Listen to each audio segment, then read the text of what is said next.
Good,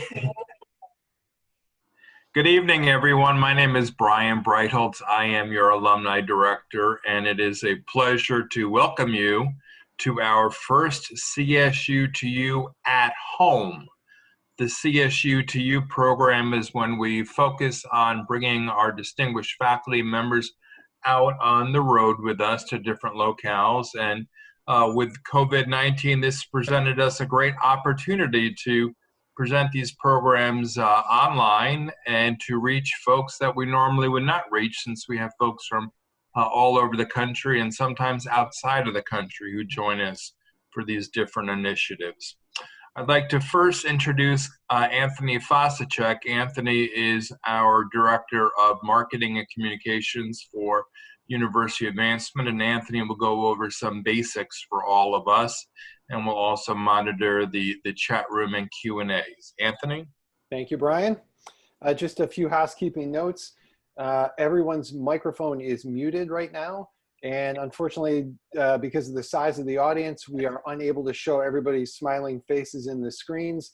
So all you're going to see this evening probably will be Kathy, me, and Brian. We will be taking questions through the Q&A feature on your Zoom app. So if you want to use that, please feel free. You can also do them through the chat, although I prefer, if you're going to do it through the chat, just to send it to the panelists and not to everybody else in the room. We may do a quick poll from time to time, depending on how the conversation goes. If there's a question that seems relevant, to have a little poll taken on the fly. And this video is being recorded, like all of our other coffee talks and CSU at home events. They will be on the alumni website at csualumni.com. We've got other great events coming up, so I ask you to take a look at the website and see what we've got coming this summer, whether it's games, speakers, deans, or helpful tips that you can use. A lot of good programming, and it starts right now with Brian and Kathy Judge. Hi, Brian. Great. This is a very special night because we're excited to kick this off with Kathy Judge, because she is always an alumni favorite. Kathy has presented a number of times for us at different locations and is always a big hit. Kathy Judge is a professor and director for adult development and aging doctoral program at Cleveland State. Before being appointed to CSU, Dr. Judge worked as a research scientist at the Benjamin Rose Institute on Aging. In 2012, she received the Researcher of the Year Award from the Ohio Association of Gerontology and Education. She is a three-time graduate of another school that shall remain nameless, but it is also a Northeast Ohio favorite.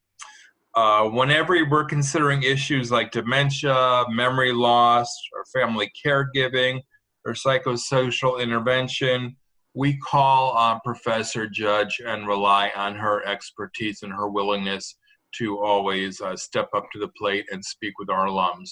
So please join me in welcoming Katherine Judge. Hi, everyone. So I first want to say welcome to everyone. I'm so excited to share this evening with you. And I wanted to, before I share the screen and get into our conversation this evening, I want to thank Brian and Anthony. They do an amazing job for the Alumni Association for Cleveland State. So big round of applause for you guys. Virtual round of applause. Thank you very much. So I'm going to go ahead and share my screen here, and we'll get started.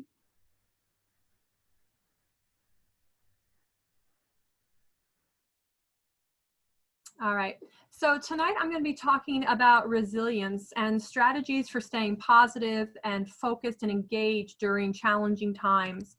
I'm going to talk a little bit about the research from a research perspective and what researchers have found in terms of this construct or this idea of what is resilience. We're going to talk a little bit about these research findings and how you can apply them in your day-to-day life, given that we're definitely living through some very different and challenging times. So I want to start with a couple of quotes here that are related to resiliency. And the first one is, life doesn't get easier or more forgiving. We get stronger and more resilient. The next one is, when we learn how to become resilient, we learn how to embrace the beautifully broad spectrum of the human experience. And the last one is, out of suffering have emerged the strongest souls, the most massive characters are seared with scars. And so I think these really resonated with me after kind of going back and reviewing the literature on resilience in terms of how we think about resilience in our day-to-day life. And then from a research perspective, how we've studied this and kind of the lessons learned that we can take from this. So keep these three quotes kind of in the back of your mind as we go through the research literature and the more pragmatic applications. So in terms of framing today's presentation, I'm going to talk about four key things. What is resiliency? How is resiliency studied? What are the different types of resiliency? And then how can we develop and facilitate resiliency for ourselves and our loved ones? So I have a couple different definitions here. The first one is from Merriam-Webster, a basic dictionary definition, and it's the capacity to recover quickly from difficulties, toughness. And then probably with inanimate objects, it refers to the ability of a substance or object to spring back into shape, or elasticity. We have two other kinds of definitions here. One is resilience is a dynamic process of adaptation to adversity. And the next one defines resiliency as people who are characteristically able to cope with challenging life events or the ability to recover from stress. Now, the last definition here, as the first two, the non-definitions from the dictionary, the last one here really is interesting, and that it talks about resiliency as this opportunity for actual growth. So early on in the resiliency literature, it was almost, if you got through something and you made it through the struggle, that built resiliency. And there is this tension in the research literature about really what is resiliency. Is it just getting stronger and getting through things? Or, as this last definition highlights, it's really about rising to the challenge. And it says resilience is an extraordinary and positive response to a challenge or a stressor. Rather than merely getting through a hard time, the resilient response is one that adapts so well to the challenge that functioning in one or more domain is better after adapting than before the challenge occurred. So this is qualitatively different than our two other definitions of resiliency. It's not just the mere, I'm going to get through this, I'm going to be okay, but it's actually, I'm going to be stronger. I'm going to be doing things differently or better because of this difficult stressor or adversity or challenge. So how has research studied resiliency? So it's interesting. A lot of the approaches to studying resiliency come from looking at more idiographic or more individual-based different types of things. So things that maybe don't happen to all of us. And in our current situation, clearly this is happening to all of us, impacting us at different levels.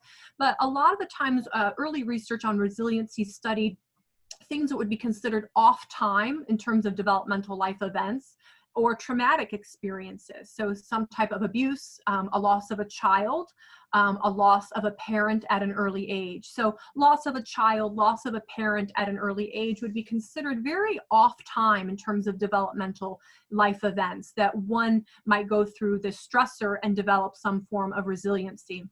And then any type of abuse would obviously be traumatic, and that also could result in resiliency for some individuals.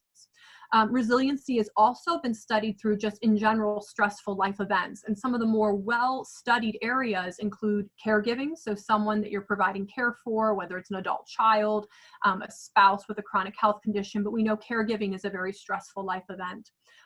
It's also been studied in terms of a loss of one's job and career and the economic ripple effects that has. And then also, it's also been studied with respect to loss of one's spouse. And in a lot of stress literature, loss of one's spouse is usually rated as one of the top, or potentially the top most stressful life event that can happen. Other ways we look at how resiliency is studied is environmental conditions. So some individuals may grow up in more extreme situations of poverty, have lack of resources, have difficult living conditions with respect to safety and kind of access to medical care. So these environmental conditions definitely kind of lay a foundation in terms of studying potential resilient responses. Resiliency has also been studied in terms of chronic illnesses. And so long-term or reoccurring illnesses such as cancer or dementia actually have been studied in terms of individuals who show what we would refer to as a resilient response, even in the face of this chronic illness. And most interestingly, resiliency literature has really focused on the process of aging, which I think is very fascinating.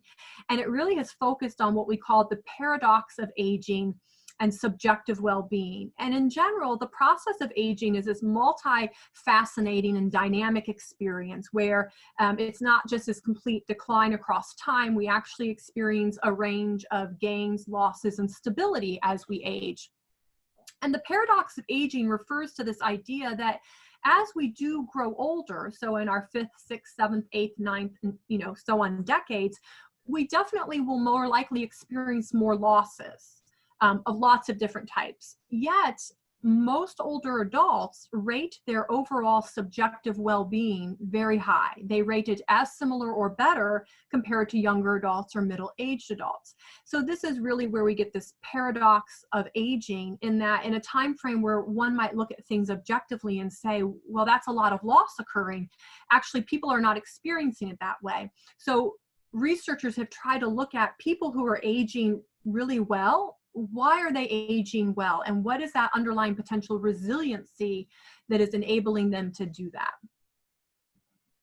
So now I'm going to move into the different types of resiliency. And the 3 areas I chose to focus on for this evening's presentation, I hope you'll see the interrelatedness and the connection of them that really highlight our mind-body connection. So I'm going to talk about the physiological or the biological, also the social and social support aspect, and then the psychological. So in terms of the different types of resiliency, it's interesting from a physiological or biological perspective. A lot of research has looked at the molecular or the cellular level in terms of what happens under stress. So a couple things I want to highlight. Our body at the molecular and cellular level is consistently and constantly trying to get to the goal state of stability or allostasis. And this is even during change or stressful times. Now, the idea here is that when we experience a pretty significant stressor, we reach this point called allostatic load, which potentially has a damaging effect in terms of our physiology. So the research that has looked at individuals who maybe have been in wartime situations or long-term caregiving or having a chronic illness for a long time, these really highlight the underlying physiological components of too much or a high level of allostatic load that actually has a very negative response physiologically. And really what's happening is your stress hormone cortisol is being released, and it's never really coming back down to normal or baseline conditions. We also know, and this is intertwined with the aging process, that as you age, you have an increase in kind of inflammatory responses, and stress in of itself, irrespective of age, the more stress you have also is going to increase or really heighten one's inflammatory response as well. And an inflammatory response in general, more and more research is coming out to really show the negative impact of an inflammatory response on your body. So individuals who are having a very heightened inflammatory response, they're going to be more likely to less fight off certain infections or illnesses. Inflammatory responses or inflammation in the body is linked to different types of cancers and heart disease and other things that are quite negative developmentally. So from a physiological perspective, we see that literally at the cellular or molecular level, too much stress is a very negative thing. So I want to switch now to social support. And in particular, I think it's very fascinating research that's been coming out, and specifically the impact or the negative impact of loneliness on physiological processes. And what they've looked at is that when you have loneliness and you experience loneliness for a significant amount of time, feeling like you don't have social support, you don't have a group of family or friends or someone to reach out to, and you're having this feeling of loneliness, it's not only related to a wide range of mental health negative outcomes, but it actually is negative in terms of these underlying physiological processes that I just mentioned. And they think it happens through a couple different ways in terms of kind of negative health behaviors, increased stress exposure, and then a negative set of psychological responses. Physiologically, what's happening is, once again, that increases cortisol is happening, and that's that stress hormone that once again is doing that more damage at that cellular level. So I highlighted this because I think it's interesting, this idea of loneliness, which I think that, we can all agree probably is not the best in terms of, symptoms of depression and anxiety, but we also see this more direct connection in terms of actual physiological reactions and physiological damage that individuals who experience loneliness are at risk for. So in terms of psychological resiliency, I wanted to focus on one particular type of coping, and then I'm going to talk about a host of other factors that have also been found with respect to important psychological factors of resiliency. So there's all different kind of conceptualizations in the research literature about, what coping is. And one of the interesting forms of coping is referred to as meaning-based coping. And the gist of meaning-based coping is that when you're going through a difficult time or experience, if you can find an underlying meaning or reason to kind of focus on that allows you to facilitate or develop or harness positive emotions. So research has found that meaning-based coping impacts the experience of having stressful events or adversity and the resulting emotions. So the idea here is that the positive emotions that one experiences through meaning-based coping actually serves as a buffer between the stressful events and then the respective negative emotions experienced. So I think this is really fascinating. The idea here, once again, is that you're going to have a stressful life event, a situation that's unpleasant, and because of that, you're going to have these negative emotions. If you can find meaning achieved either through positive reappraisal, revised goals, positive events, activities, or activating one's religious or spiritual beliefs, it seems that these generate and harness one's positive emotions, which really offset those negative emotions and really lead to what we believe is more resilient responses in the face of stress or adversity. To highlight the role of positive emotions, because this will be another consistent theme you're going to see connected from the initial physiological to the social, now to the psychological. You're going to see a lot of the things I'm going to talk to and refer to then really kind of come back to how do we generate or harness positive emotions. So this is a classic study that was conducted in 2006 that looked at individuals who had lost their spouse, and they followed them on a daily basis over a 6-week period. And they actually had these individuals record their daily experience of two main things. What were their stressful events that they were experiencing every day? And then what was their emotional reactions? And why I want to highlight this in terms of the methods that they use is a lot of times in the coping literature and how we're trying to figure out how people cope and manage with loss or other stressful events, we may ask somebody to say, in the last 4 weeks, how have you felt? So when you ask somebody on a daily basis, you're collecting more nuanced data, and this is referred to the use of ecological monetary assessment. And it's really fascinating because we actually get different results compared to asking someone to reflect retrospectively and think about, okay, over the last 2 weeks or 4 weeks or 6 months, versus if we're having them actually record on a daily basis their responses and their respective feelings and any of the stressors that they experience. And what was interesting from this study is that the more resilient individuals, so individuals who were scoring higher on these measures of resiliency, experience more positive emotions, and especially during times of high stress. So once again, it's this idea that stress and adversity is going to happen. You're going to have these negative emotions and experiences, but the extent to which we can harness or develop or facilitate and experience also positive emotions seems to be a key in terms of buffering these negative, stressful experiences and those negative emotions, but also then promotes resiliency.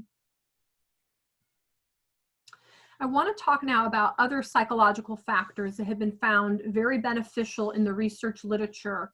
And in the later part of the presentation, we're going to try to frame these findings across these three main areas of how all of us can kind of take these learnings and try to implement in our daily lives. So the additional psychological factors that have been found important in terms of building resilience are as follows. So this is tied somewhat to the idea of loneliness, but emotional support from others. So having close supportive relationships with family and friends is really very important. What maybe is even more important is you may activate those networks. You may actually call upon family and friends. You know, I need help. Could you come and, you know, I want to talk to you about this. But also what's really as maybe equally or even more important is just the feeling that you have support. So it's that perceived support. So even if you may not activate it, knowing that you have a group of people, friends and family that you can turn to is very powerful. And it's one of these important emotional support factors that has been related to resiliency. The next two I think are quite interesting: self-esteem and self-efficacy. So self-esteem is your more general self-assessment about your self-worth, your overall kind of confidence, your abilities, and your overall self-respect that you have.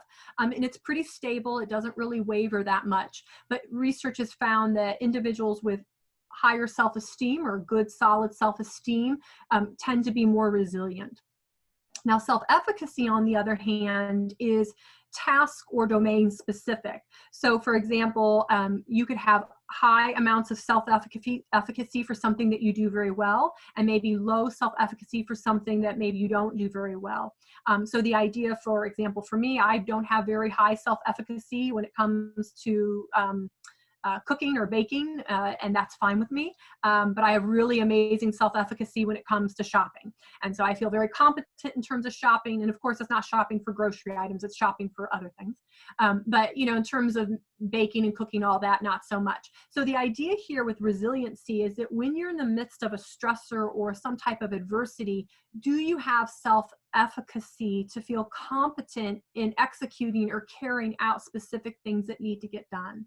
So you could imagine if you're caring for someone and you're now faced with trying to figure out their finances, trying to honor their wishes in terms of care planning, and you don't feel competent in terms of taking over their finances, maybe you don't even do your own finances, or you feel really at loss in terms of what they'd want for their care, you would have rather low self-efficacy, which would be detrimental in terms of this idea of having this buffering through self-efficacy in terms of resiliency.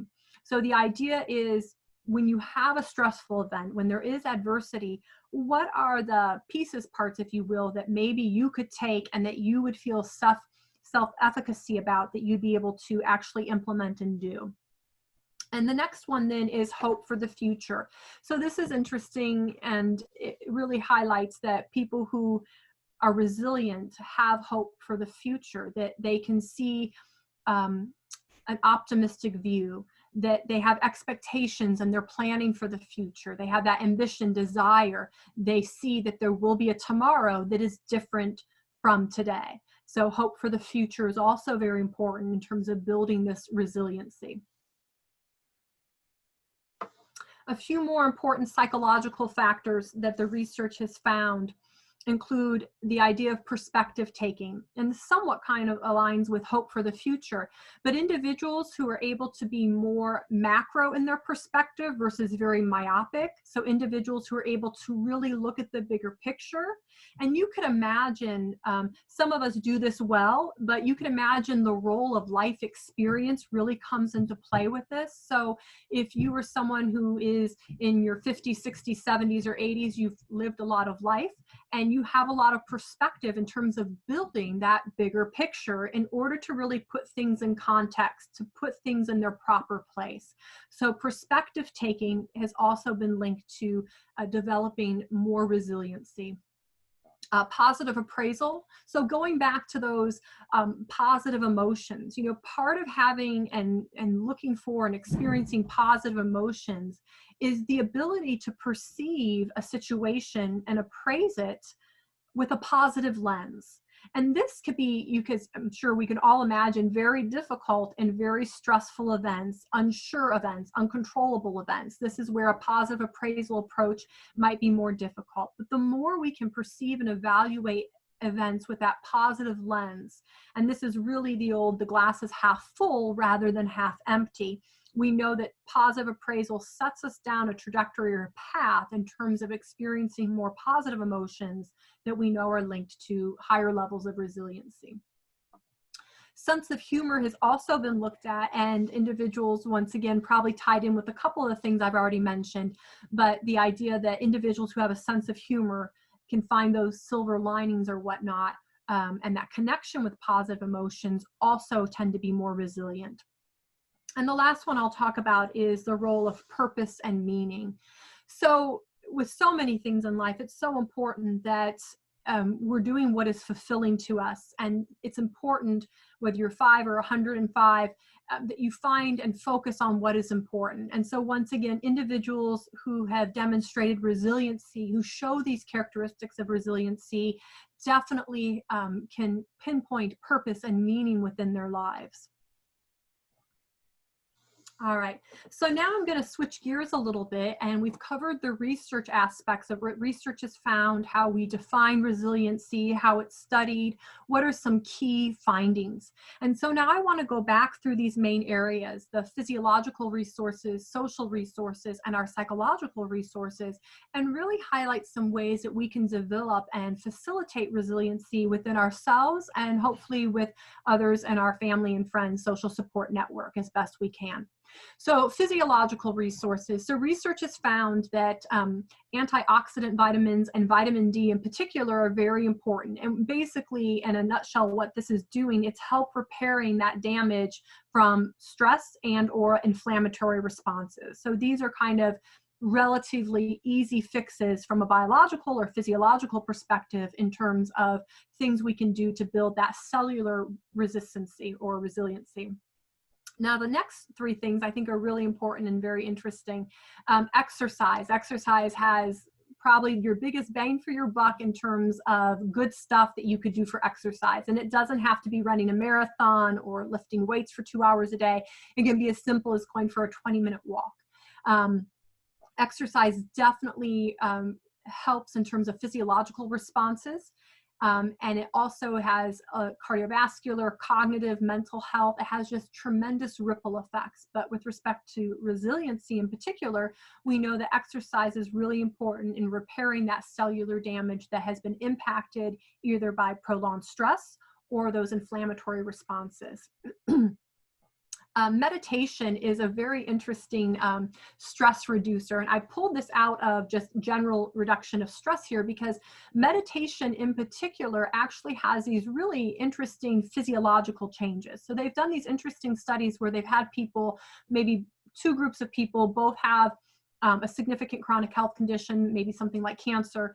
One group does meditation, the other group doesn't. And then when they measure them on these cellular kind of measures in terms of inflammatory responses and other types of key indicators of kind of cellular health, we're finding that meditation actually repairs things at a physiological level. And so I think that's really important to highlight because it's a relatively inexpensive way to reduce stress and to build resiliency.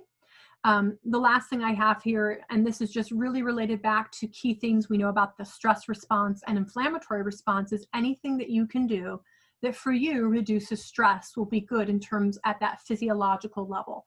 Now keep in mind, exercise, meditation, reducing stress also will have these ripple effects in terms of mental health and well-being, in terms of cognitive abilities, but definitely they will definitely directly impact physiological resiliency as well. Shifting to social resources based on what I presented a few slides ago, it's so important that we stay connected with family and friends.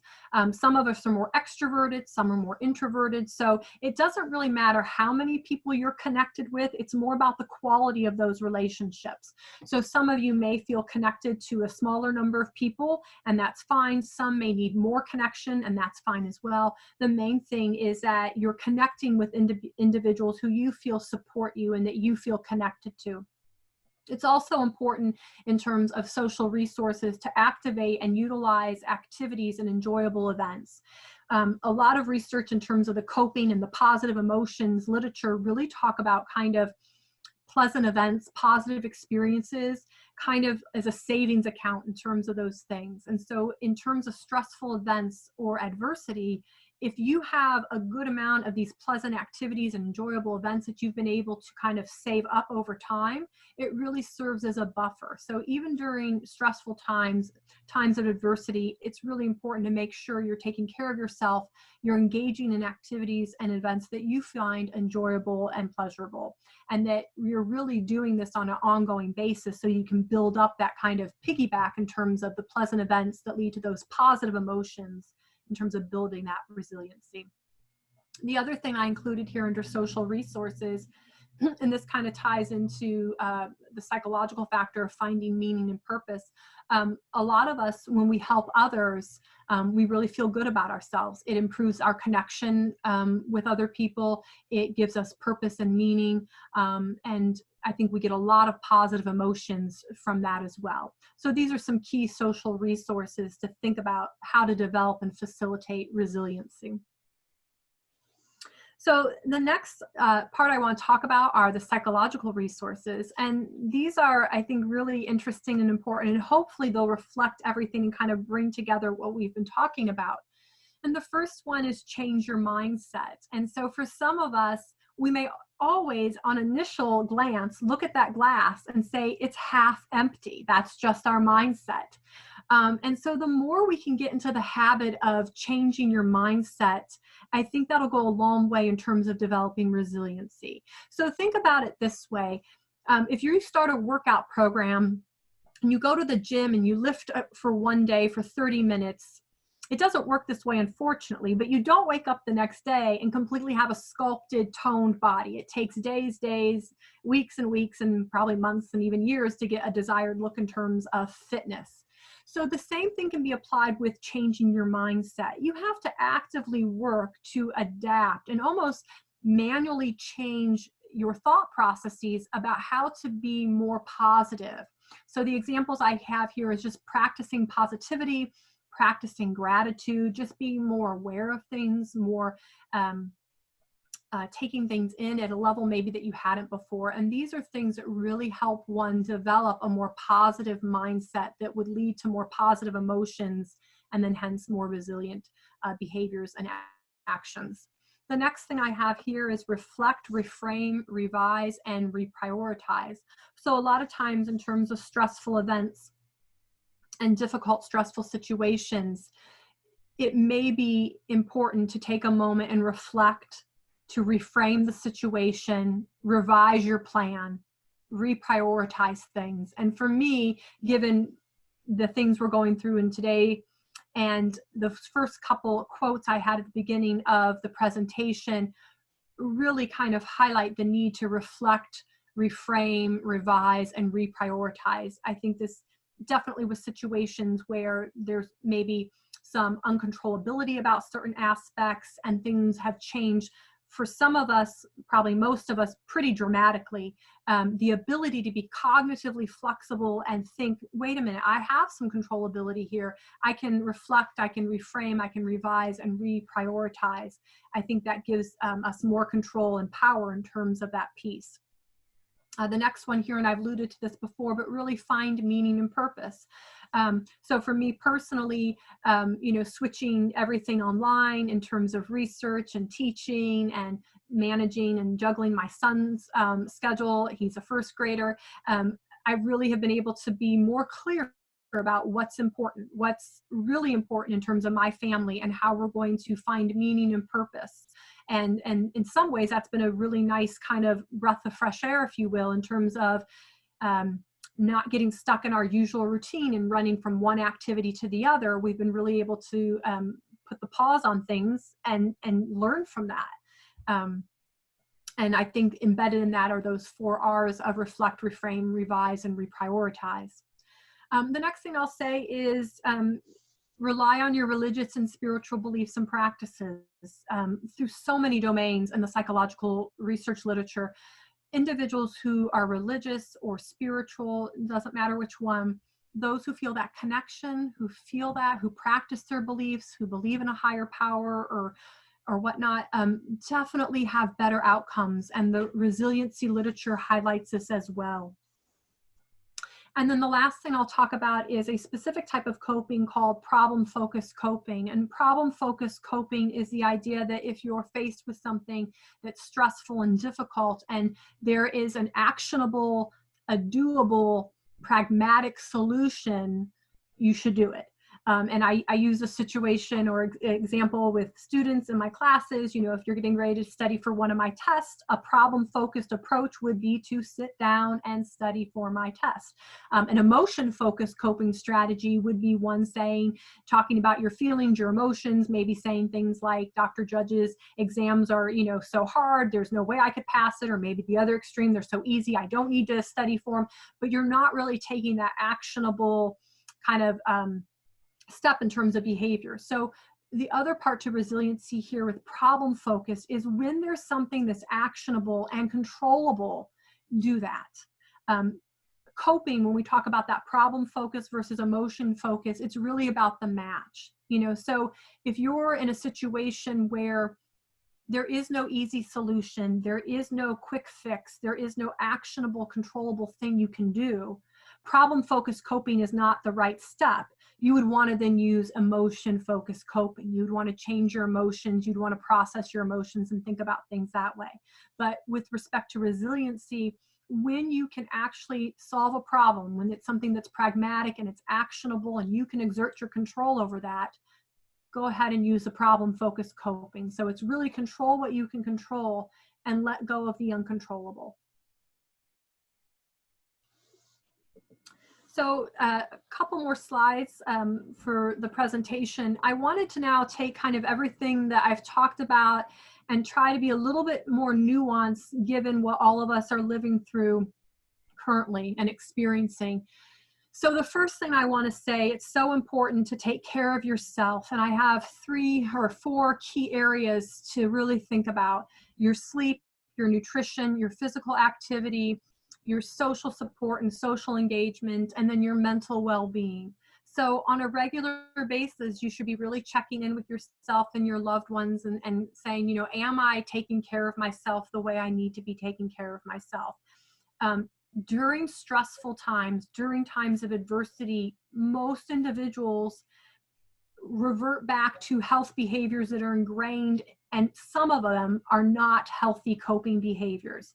So for me personally, when I get stressed, I reach for a bag of peanut M&Ms, Mountain Dew, and we'll probably throw in some Cheetos, but they're organic, so I don't feel so bad about eating the whole bag.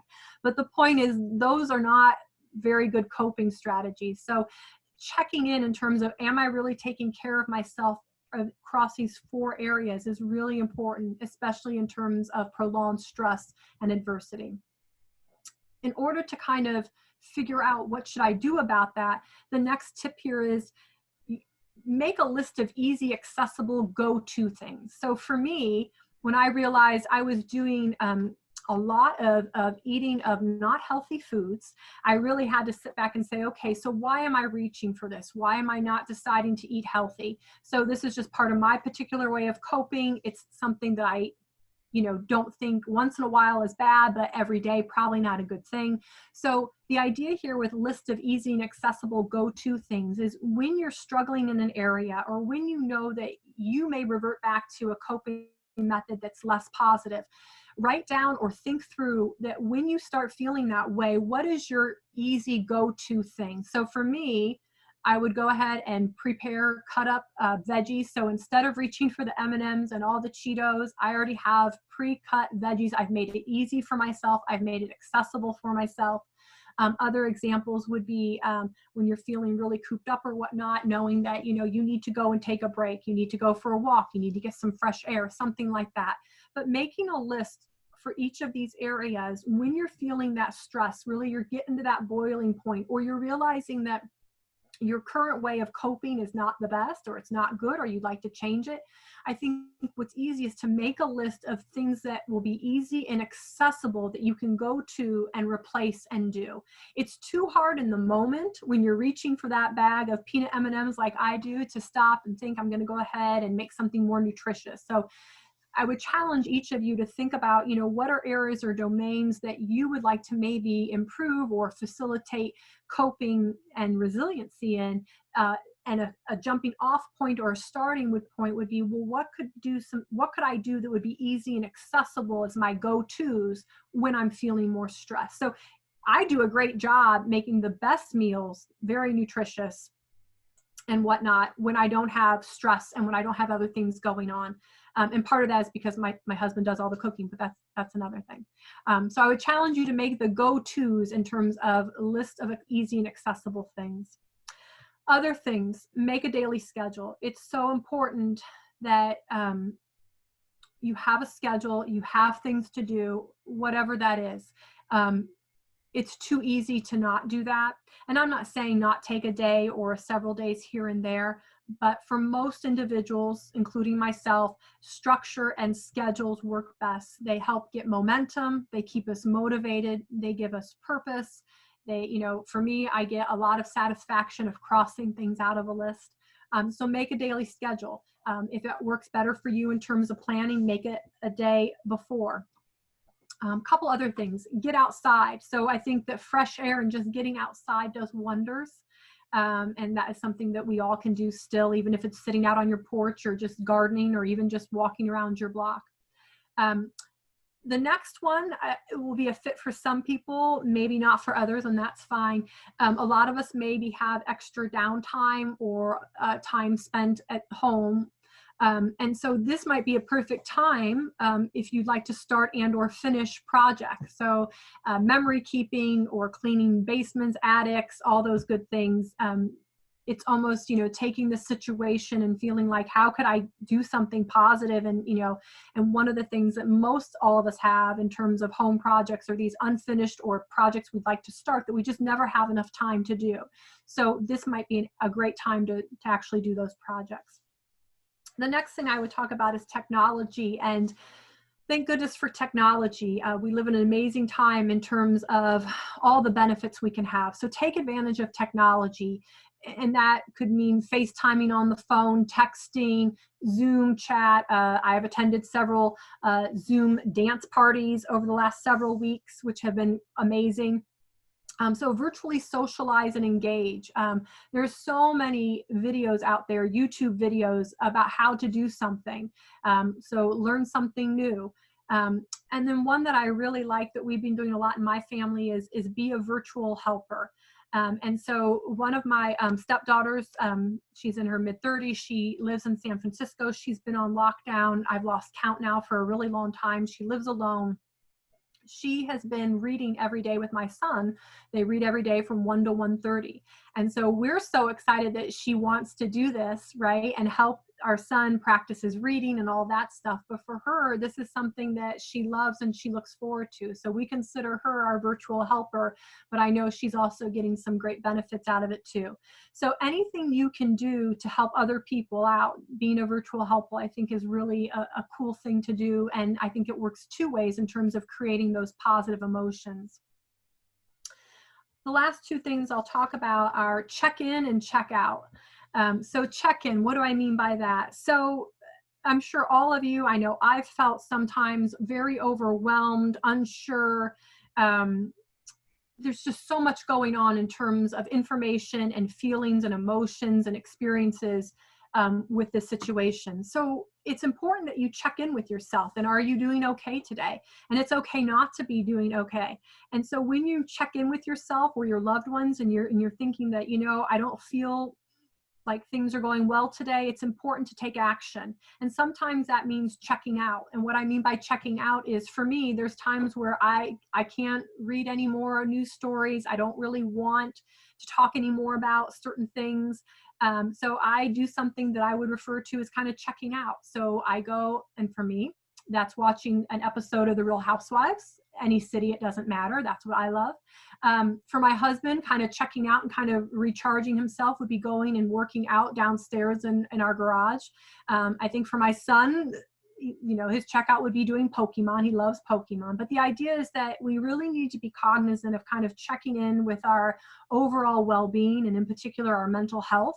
And when you feel the need to, quote unquote, pause, take a break, and kind of check out. And that's okay, whether it's watching a movie, doing a hobby, talking to a friend. But it's really important to have that balance of checking in with yourself and knowing and giving yourself permission to quote unquote kind of check out and kind of do something to refocus your energy, to refocus your mind so that you're not constantly kind of in those more negative emotions. So the idea here with check in, check out is really creating that link in terms of I'm having negative emotions. That's my check-in. That's what's going on. I'm going to check that out, and I'm really going to try to harness and really try to figure out what I can bring in terms of positive emotions through whatever would help you kind of decrease that level of stress, worry, and whatnot. And the last thing, kind of been a constant here, is, do what is fun and brings joy. So my family has spent a lot of time going on dog walks and all those kind of fun things. We've done a lot of baking. I've learned a lot about Pokemon. And that's what is fun and brings us joy. So to end this session, I just want to have two quick quotes here from Elizabeth Edwards. For those of you who may not know who Elizabeth Edwards was, she was married to Senator John Edwards, had a very esteemed career as an attorney herself, but definitely faced several pretty significant life challenges. They lost their son when he was 16 years old in a car accident. She weathered a political scandal and some personal stuff that was, very public. And then she battled cancer and passed away at a very young age of 61. And these are her excerpts in terms of what she said about resiliency. And it says the following: she stood in the storm, and when the wind did not blow her way, she adjusted her sails. And the other one here is: resilience is accepting your new reality, even if it's less good than the one you had before. You can fight it, you can do nothing but scream about what you've lost, or you can accept that and try to put together something that's good. I'll go ahead and end there and open it up to questions.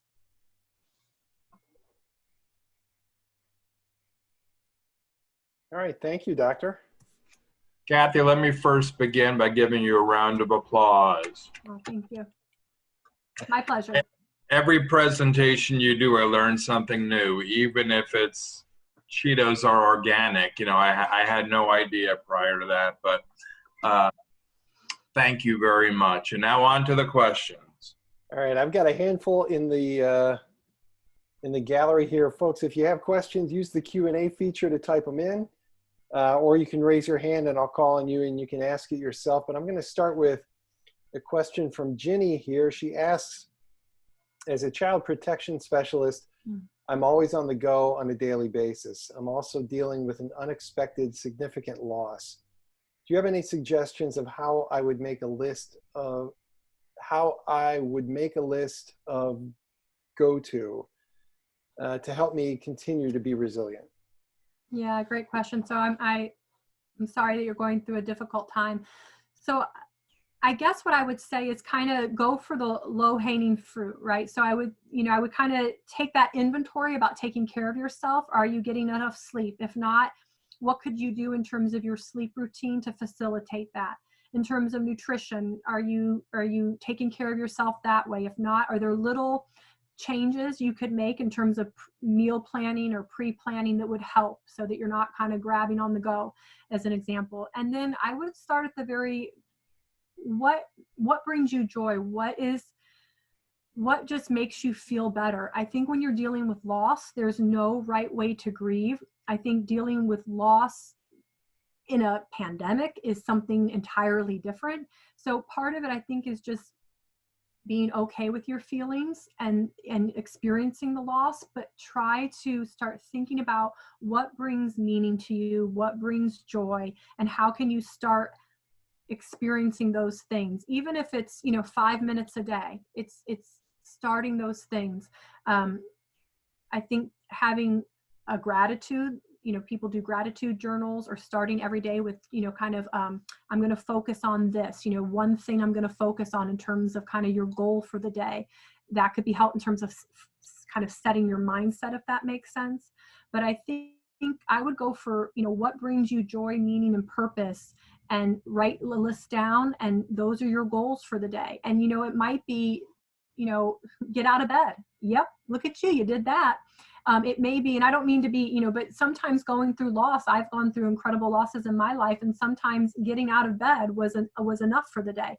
And so I would say, with your busy schedule, start building in positive, joyful experiences for yourself, and let yourself enjoy those. Cindy had a question. She wanted to know, how can we integrate the importance of a resiliency within the therapeutic alliance without coming across as lecturing or preachy? That's a great question. You guys have really good questions. That's hard. So, the premise of therapy really is about meeting people where they're at and working with them in terms of their goals. So I think if you were to flip that with the resiliency is, sometimes when people use cognitive behavioral therapy, we challenge people's cognition. So when we talk in, always or should have or never, that's a way to kind of slightly get in there and change that mindset and have them kind of analyze the internal dialogue they're using and how we can get them to shift that. So I think that's one way in terms of kind of that therapeutic part. I think another part, I really love a strength-based approach and really working where people are out in terms of their strengths, and what you see as a therapist where they should be or their strengths may not be where they see themselves and their strengths. So I think really working on their strengths to develop and build in those resiliency parts is really important. And I think any of the key things, under the social and the psychological that you can build into that therapy piece is going to help build resiliency. Some of the things I talked about, maybe you would have thought they were resilient, maybe you wouldn't have thought they were resilient. So I don't know if you have to name it resiliency in order to put that as an overlay in the therapeutic process. Randy asks, what part does resiliency play in Darwin's theory of evolution? Gosh, I feel like I'm in my doctoral dissertation defense. Woo! All right, so that's a great question. So I think that a lot, right? So Darwin's evolutionary theory is all about the survival of the fittest based on one's environment, right? So it's all about, do your individual attributes, competencies, do they fit your current environment? And so the extent to which resiliency blends that, buffers that, it facilitates that, I think it's key. I think it's probably one of the key things. I mean, not to gross, roaches, cockroaches, we don't want them, right? But they're a magnificent creature. They can survive anything. They're incredibly resilient. So, in terms of evolution, they're going to be here long after we're here. I mean, they're able to adapt and be resilient to their environment. And so I would say that plays a big part in that theory. Steve asks, how does one deal best with resiliency with something like the pandemic that is long-term and needs constant adaptation? In addition, he says he's dealing with retiring at the same time going through the pandemic. It's a lot to deal with. Any suggestions on how to be resilient when going through so much change? Mm-hmm. Great question. So once again, I think that kind of knowing how you personally think and cope with things is important. So I would say, you want to keep that big perspective, right? But also take things day by day. And yes, things are changing. And I think that for a lot of us, whatever situation, how we've been impacted, for most of us, we've been able to adapt. And so I think being flexible and being able to adapt is really important. And I would say, taking some of the key things that I talked about today in terms of finding meaning and purpose, trying to really do things that harness and facilitate positive emotions, kind of even making yourself engage in things that you like to do or whatever, doing the check-in and the check-out is really important.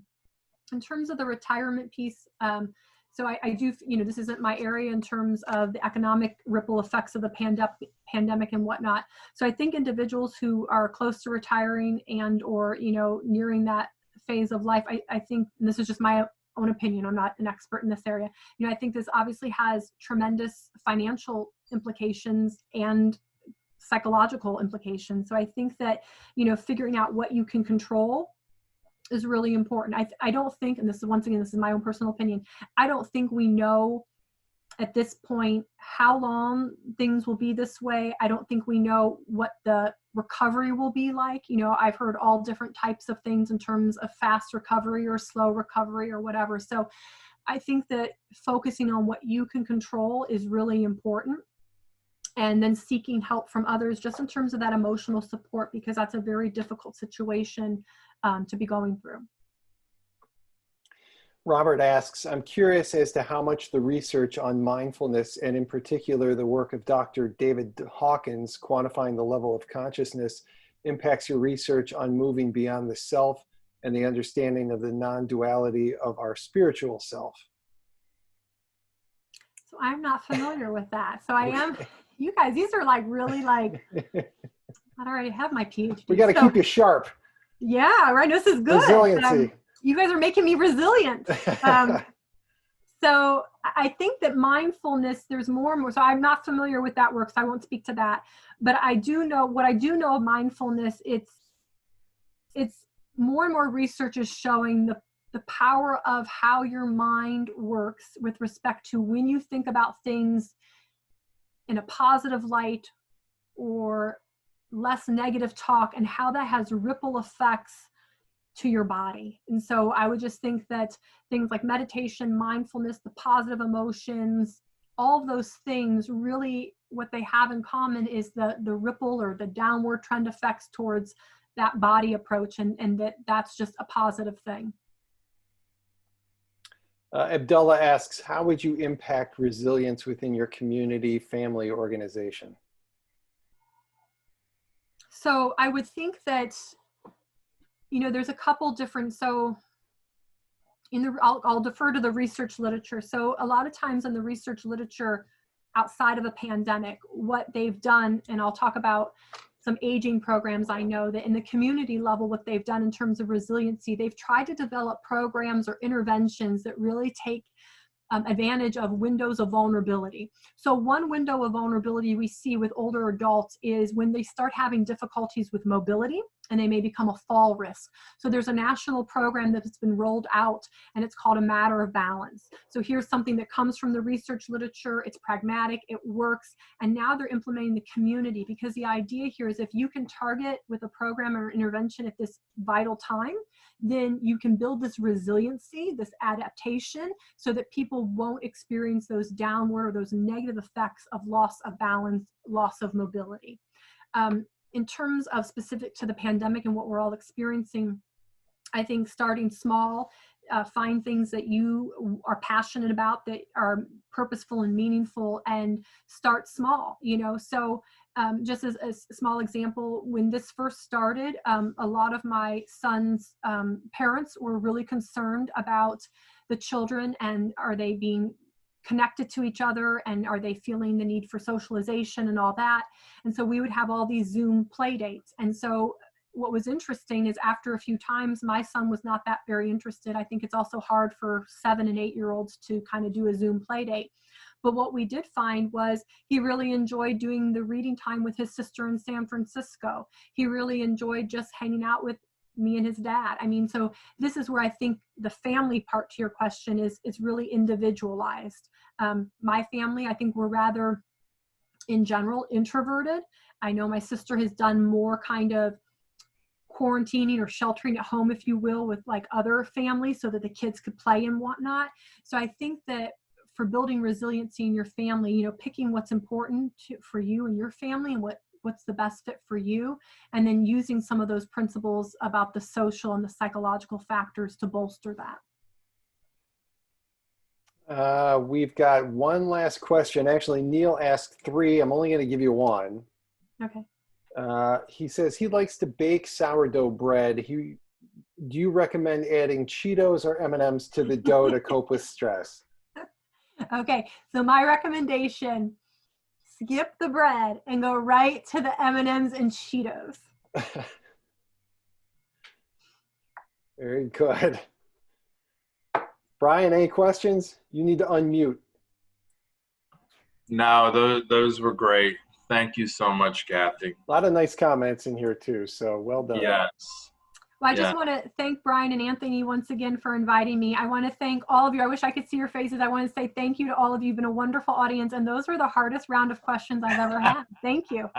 You're making me resilient. They were really good questions. Mhm. I give them credit. They really were. Well, Anthony, anything in wrap up? As I mentioned earlier, please check out csualumni.com for a full list of other things we have coming up. We've got Professor Ed Horowitz, who's going to be speaking to the 2020 election. So that should be a very fascinating spirited topic with lots of good questions, I'm sure. That's coming up. We've got several of our deans later this month. So please check out csualumni.com, and thank you, obviously, for participating this evening. It was great to see so many folks on the call. Thank you. Thank you, Kathy. Thanks, everyone, for being with us. Have a good evening. Wow. Bye-bye. Bye.